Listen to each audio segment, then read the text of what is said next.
Hey up and welcome to Callums Corner. Welcome to the vlog. Right, good morning and happy Sunday to all of you. It is a glorious day. The sun is beaming down. And as well as basking in the glorious sunshine, I am also basking in the glorious feeling of victory. My song was finally released on Friday. It's taken the longest time and it's such a weight off my shoulders. It is everything that I hoped it would be, you know, folks modesty aside.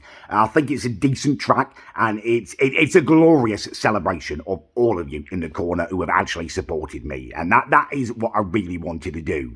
I've got another couple of songs coming out later this month and they go a lot harder. But before I kind of get into that frame of mind, before I did that, I wanted to celebrate the people who've actually supported me first, and I feel it does that aptly. But yeah, be warned, the next couple of songs do go a lot harder. And that is something that I will be taking into my life in general, actually. I feel like I've got some scores to settle and I will be going hard in general. I've finally got some time, you know, I finished my job now and I've actually got some time to vlog and concentrate on the corner again. And there's a lot of people who have mugged me off over this last year. People who, you know, mocked me for being fat during lockdown. Oh, you're all fat now, Callum. Poke the fat man because he can't respond.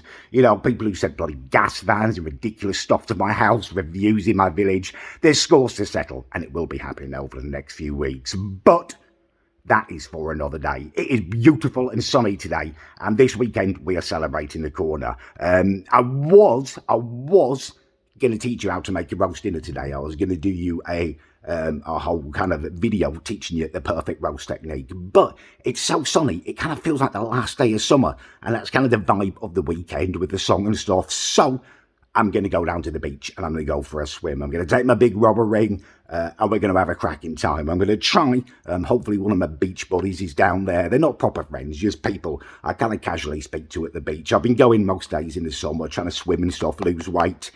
So hopefully one of my beach buddies, people I recognise, is down there and they can get some footage of me having a swim and a little play in the rubber ring.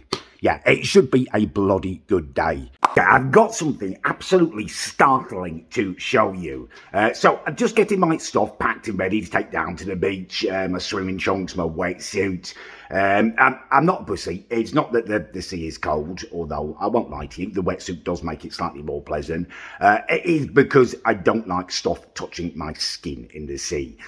Whether it be seaweed, potential fish, jellyfish is always a worry for me, little twats. I just don't like it, so I do have a full-length wetsuit, which I wear in the sea, and sea shoes, because also I don't like treading where there's crabs, and I just don't like seaweed touching me. You know, I can tolerate it. I'm not like a wimp or anything. I can tolerate it, and I've swum in the sea many times with bare feet and just swimming trunks on. But it's a much more pleasant experience if you're not, you know, disgusted by seaweed touching you. Anyway, that's not what I wanted to talk to you about. I've over-explained that and over-justified it. But I have come across something startling. So, wetsuit packed, all of that kind of stuff. Just making a little packed lunch to take down there. Packing some grapes. Finished the end of one punnet of grapes. Normal size grapes. Normal grape. That's about what size they are. Slightly smaller than an eyeball, right? Opened the new punnet of grapes and I am accosted. My sight is accosted by larger grapes than I've ever seen in my whole life. Who could that? That's more like a plum. That's massive and it's not a one-off. There's loads of them in there. Absolutely huge grapes. Look at it. In comparison to a normal grape, that's like 3 times the size.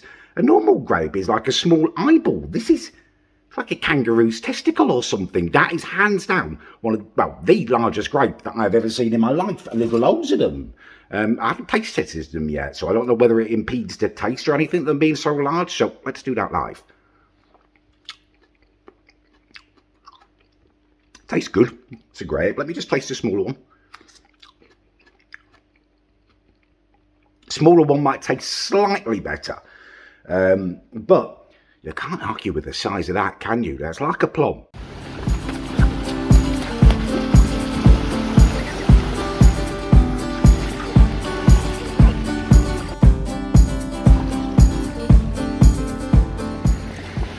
I'm back from the beach and I've had an absolutely awesome day there. The weather has been incredible. It's been so sunny today, like summer's last blast kind of thing, and it's been just lovely to make the most of it. Spent the whole day in my rubber ring, just floating around, enjoying myself in the sea. I love being in the sea. It's like, it just feels like home for me, like my natural habitat almost. It did get me thinking, actually. I'm vlogging again, and I want to be uploading the vlog every couple of days. But they won't all just be me doing my everyday life. Some of them are going to be themed. Like, for example, in a day or two, I'm going to do a challenge where I survive eating nothing but cabbage. And that will be the vlog for then. And I'm thinking of doing a vlog where I, get in my rubber ring with my wetsuit on, because I can endure hours and hours in the sea there, and possibly try and cross the Solent in a rubber ring. I don't know whether anyone's attempted that before, but that could be a potential world record. And even if not, it's going to be a fun vlog to try. So I think I am going to do that, try and cross this Solent in my rubber ring with my wetsuit on. It just feels like the most natural challenge to me. I feel so at home in the sea, which is strange, actually, because I do wear, as I say, a full-length wetsuit because I don't want the creatures touching me. And actually, I won't eat anything from the sea either. People get surprised by that, because I love my meat and stuff. But for me, stuff that live in the sea, it's just not appetizing. I don't like crab, lobster, fish. I don't like any of it. To me, they look like little aliens rather than humans. You've got something that is weird, lives in the water, doesn't even breathe oxygen. For me, that's got more in common with an alien than it has a proper Earth creature. You look at a pig, you look at a chicken, you look at a cow, delicious, chubby animals. You can see it's going to be delicious. You look at this weird crustacean that crawls around on the seabed with a million legs, like, may as well eat a spider. Not for me, thanks. Fish with weird translucent sacs where their eyeballs come out and stuff. Like, how are you eating that? No, if I met an alien, I'd want to talk to it. I'd be dead interested in what it's got to say, to meet it, to learn from it. But I wouldn't want to eat it. Why would you want to eat it?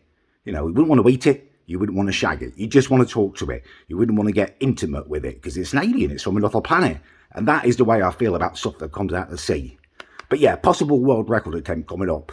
Good morning to all of you. Right, frothy coffee has been consumed. Bioevacuation has been undertaken. I feel good and ready for the day now. But before I get into it, before we get into today's vlogging, I just wanted to talk to you very quickly about something while I remember it. So last night, I had something slightly strange happen. So I'd finished my stream and stuff, and I did what I normally do, have my cup of tea, last cup of tea, little snack and stuff. And I was getting ready to kind of go up to bed, turning out the lights and stuff, making sure the doors were locked and stuff. And I turned out the light in the living room and went up to the door to make sure it was locked. And I noticed there was this bright light shining out in my garden. Now, I've got a couple of little solar lights that kind of go down in flower beds and stuff, but they're in different places and they're nowhere near as light. So I was perplexed by it, and I went out to investigate. It turned out it was my scooter, which I'd forgotten to bring in, but it was on, and the kind of the headlight of it was shining out into my garden. I got a little video of it, actually. I'll show you.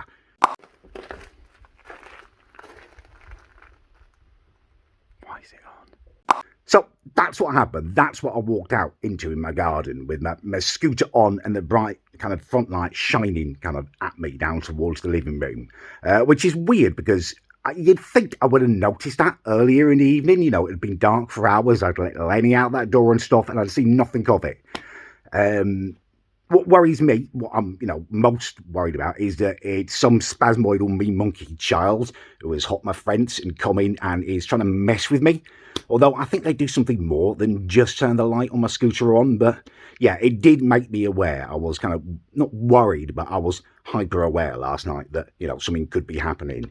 But I think Lenny would have barked. I would have heard if someone had come in the garden. I think what must have happened is I've just left it on somehow. Although I'd only taken it out of the day and the light wouldn't have been on. But maybe I'd put it on and just hadn't noticed because it was light and then I was really unobservant. I don't know, but I'm going to be keeping an eye on it. It's not turned out quite so sunny today so far, so I'm not sure whether I'm going to get a chance to go and have a swim today, but I thought I would take this opportunity to talk to you about something a bit different, something close to my heart, a little personal project that has been going on behind the scenes for a good week or so now, and that project is butterflies. So I purchased a grow your own butterfly at home kit, which is you basically you buy this thing and they send you like a little pot of caterpillars. For the last few days, well, last week or so, they've been walking around eating the weird goop at the bottom. They have now changed to their chrysalis stage. They are literally at this moment becoming butterflies. Reasons I'm doing this are manifold. Number one, butterflies are awesome. You know, women in particular love butterflies. They're sparkly, they're pretty, they've got interesting patterns on. They're basically like flying jewellery. They will catch a woman's eye, they will be enraptured with that. And that's an easy conversation starter then, like, lovely butterfly love, before you know it, you're chatting her up. And she's in a good mood because she's seen the butterfly. She's happy, the female mind's happy there. But they are hands down awesome though. Even I like butterflies. Like they're kind of magical creatures, aren't they? Probably the second most magical creature behind a mermaid, and we're not even sure they exist. You can't shag a butterfly, but actually you couldn't really shag a mermaid, could you, with a tail and stuff? I mean, you like to think there'd be an abundance of blowjobs, but I don't know. But yeah, I mean, butterflies are magical. Not quite mermaid standard, but they're wonderful. You can't have too many butterflies. It's going to be interesting to see them hatch. It's a fascinating process, the whole chrysalis thing. And then at the end of it, you've got a couple of lovely butterflies floating around your garden. So yeah, it's a win-win situation in my eyes, and I will keep you updated when they start hatching. Right, I am slightly perturbed. I've just had a bit of an irritating situation, which does have the potential to develop into a very irritating situation. So, I've just got back from the co-op. I go there all the time. You guys know that. Get shopping in. It's a pleasure to nip there on my scooter. So, I've gone to the big co-op. My road has been a hive of activity today, which is unusual. It's a very quiet little road. It's stony. There's only a few of us live down here, but someone is moving in today. Now, this has been a big event because, like I say, there's only a few of us down here. When someone moves down here, it's quite exciting. Everyone's been talking about it for days now. This woman who's apparently in her 60s moving in. So it's been busy all day today, moving van and stuff. And the moving van, the lorry was, and I rode it like I say, it's stony and it kind of curves once you get up to a certain point of it. And that's where this person's moving into the house. I have to go past this to get to the co-op. So there's a big moving van there as I go to the co-op. Just speed past, don't want to get involved, and it's a busy time moving, don't want to get in the way kind of thing. So just speed off to the co-op, do some leisurely shopping there. Anyway, I come back and moving van is gone now, and there's a lady standing in the garden, just kind of faffing around with her car and stuff, getting stuff from it. She's in her garden, and it's obviously the lady who's bought it, 'cause she's in her 60s and stuff. She's standing out there. So I think I won't stop and say too much now, because, like I say, busy time and stuff. And plus, I had time-sensitive goods in my bag. I'd bought some ice cream, needed to get it in the freezer. So I think I'll just give her a big smile, big welcoming smile, and I'll come and say hello later. So scooting past, slow myself down, give her a great big smile. She looks at me. She obviously sees me smiling, and she just ignores me. She literally just turns around and walks back into our house. I don't know what is going on there. Why on earth would you ignore one of your new neighbours in that way? I don't know whether she's been told something about my YouTube or something, and she's got a problem with it, or she's just that kind of moody person. I mean, she did not make a great impression on me. I'm going to be honest with you. Looking at her, she looked like Amy, but in about 30 years' time, just a bit fatter, older, and maybe like she'd had a less extensive kind of apprenticeship with penis handling than Amy. She had these dungarees on and a stupid little hat wedged onto her head. Like, just be polite, be nice. You're going to live like a few doors down from me. I'm going to see you every single day. I'm going to put it down to the stresses of moving, but I hope this does not develop into some kind of situation, because I could do without that on the road that I bloody live on. Good morning to all of you.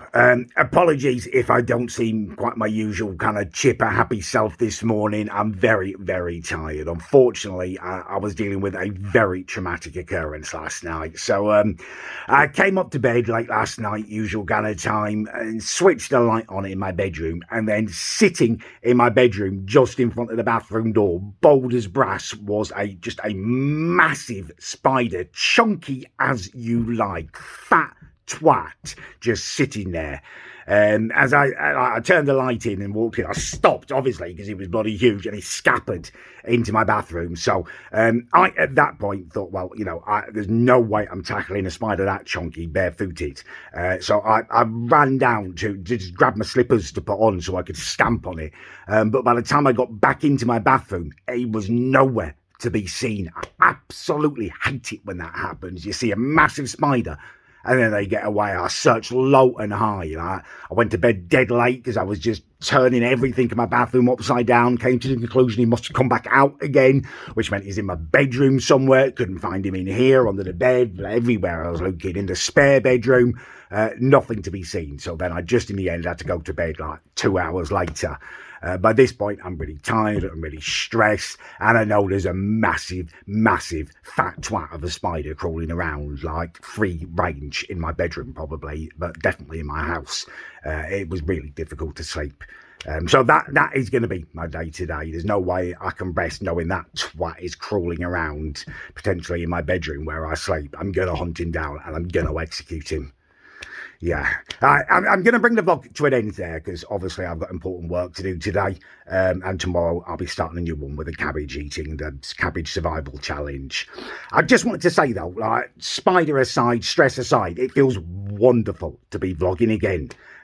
I was saying on stream, like, when COVID hit in 2019, we kind of didn't realise that everything was shutting down, that life wasn't going to be the same again. I feel like all the stuff that I was working on then just got stopped and we just went into survival mode. It feels bloody fantastic to be out of it, to be vlogging again. I've enjoyed it so much. Like, it's time to start living again. It definitely bloody is. We wasted too much time. Actually, that's another thing before I finish. I'm going to leave an invite to my Discord server in the description. I'm going to be using it for a vlog once a month, but I'll let you guys decide on an activity for me to do. It can be anything. You could get me to go to a language lesson or go to a dance class, or you could do whatever you want, as long as it's not going to get me arrested or in trouble. You guys are going to be able to decide. So if you want to get involved, there is a link in the description to my Discord server. I've got a bit more time now. I want to make the bloody most of it. Right, thank you massively for watching. If you've made it this far, if you did enjoy it, please leave a like. If you didn't enjoy it, please do leave a dislike. I want your honest opinions, and thank you very much for watching.